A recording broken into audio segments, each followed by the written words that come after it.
Hello বন্ধুরা, welcome back to my channel. আজ আমি বানাবো খুব সুন্দর একটা ভেজ নুডলস, মানে সবজি ডিম সব কিছু দিয়ে নুডলস বানাবো।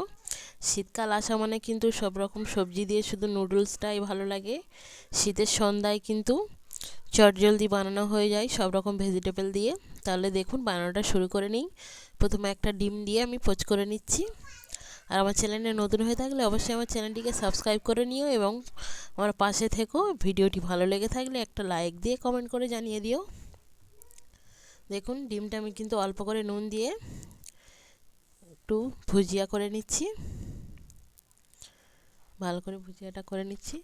দেখুন নুডলসটা কিন্তু খুবই সুন্দর খেতে হবে, মানে খেতে হয়েছিল। ভুজিয়াটা আমার হয়ে গেছে, আমি এখন তুলে নিচ্ছি। এরপর ওই সেম কড়াই অল্প করে আর একটু সাদা তেল দিয়ে দিয়েছি, দিয়ে আমি কোচানো পেঁয়াজ দিয়ে দিচ্ছি, দিয়ে ভালো করে 2-1 মিনিটের মতো ভালো করে ভেজে নেব। এরপর কিন্তু সব রকম সবজি আমি কেটে রেখে দিয়েছিলাম, যেমন বিনস, গাজর, ক্যাপসিকাম সব কিছু দিয়ে আমি খুব ভালো করে নাড়াচাড়া করে ভেজে নেব। দেখুন অল্প করে একটু নুন ছড়িয়ে দেব। আপনারা এর সঙ্গে একটু কাঁচা লঙ্কা কুচিয়ে দিতে পারেন, কারণ আমার বাচ্চাটা খাবে, সেই জন্য একদম কাঁচা লঙ্কা দিইনি, সামান্য একদম গুঁড়ো লঙ্কা দিয়ে আমি রান্নাটা করে নেব। দেখুন 2-1 মিনিটের মতো কিন্তু ভেজে নিচ্ছি ভালো করে। আর একটু সেদ্ধ হতে বাকি আছে, সেই জন্য সবজিগুলো সেদ্ধ হলে কিন্তু আমার ছেলেটা একদমই খেতে চায় না, মানে একটু শক্ত থাকলে ও মুখে পড়লেই ও ফেলে দেয়। এরপর একটু জিরে গুঁড়ো, ধনিয়া গুঁড়ো, চাউমিনের মশলা, একটু সামান্য পরিমাণে হলুদ গুঁড়ো, সামান্য পরিমাণে লঙ্কা গুঁড়ো দিয়ে কিন্তু সবজিটা আমি দুবার একবার নাড়াচাড়া করে ভালো করে ভেজে নিচ্ছি। ভিডিওটা কিন্তু শুরু থেকে শেষ অবধি দেখার চেষ্টা করবেন বন্ধুরা। দেখুন একটা টমেটো কুচি দিয়ে দিচ্ছি আমি, এখানে আপনারা টমেটোর সসও ব্যবহার করতে পারবেন, যেহেতু ফ্রেশ টমেটো ছিল আমার কাছে সেই জন্য আমি দিয়ে দিচ্ছি। সস দিতে আর লাগবে না, টমেটো সস। দেখুন 2-1 মিনিটের মতো ঢাকনা দিয়ে রেখে দিয়েছিলাম। এরপর কিন্তু একবার নাড়াচাড়া করলে কিন্তু টমেটোগুলো একদমই সেদ্ধ হয়ে গেছে, একদম কিন্তু সসে পরিণত হয়ে গেছে। দেখুন টমেটোগুলো কিন্তু একটাও গোটা নেই, সব কিছু কিন্তু সেদ্ধ হয়ে গেছে এবং ঘেঁটেও গেছে।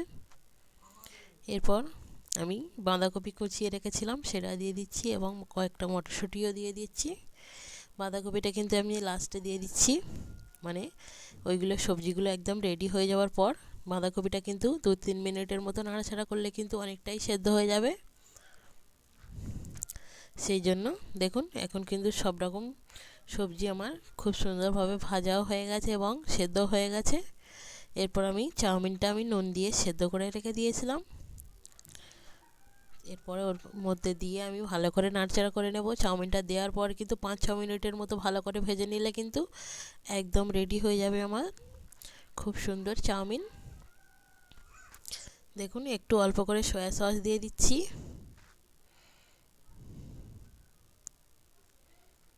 দেখুন চাউমিনটা কিন্তু খুব সুন্দরভাবে ভাজা হয়ে গেছে, অনেক কিন্তু দেখতে কিন্তু খুবই সুন্দর হয়েছে এবং খুবই লোভনীয় হয়েছে। দেখুন এরকম করে কিন্তু দোকান থেকে না কিনে আপনারা বাড়িতে এরকম খুব সুন্দরভাবে চাউমিনটা বানিয়ে নিতে পারবেন এবং কিন্তু খুবই টেস্টি। সব রকম সবজি, ডিম আপনারা যেটা চাইবেন সেটা দিয়ে কিন্তু আপনারা বাড়িতে বানিয়ে নিতে পারবেন। শীতের সন্ধ্যাটা কিন্তু একদমই জমে যাবে। দেখুন এরকমভাবে কিন্তু আপনারা বাচ্চাদের টিফিনেও দিতে পারবেন, বাচ্চারা কিন্তু খুবই মজা করে খাবে। সেখানে আপনার বাচ্চারা যে যা সবজি পছন্দ করবে সেগুলো দিয়েই তৈরি করবেন। অসংখ্য ধন্যবাদ সবাইকে।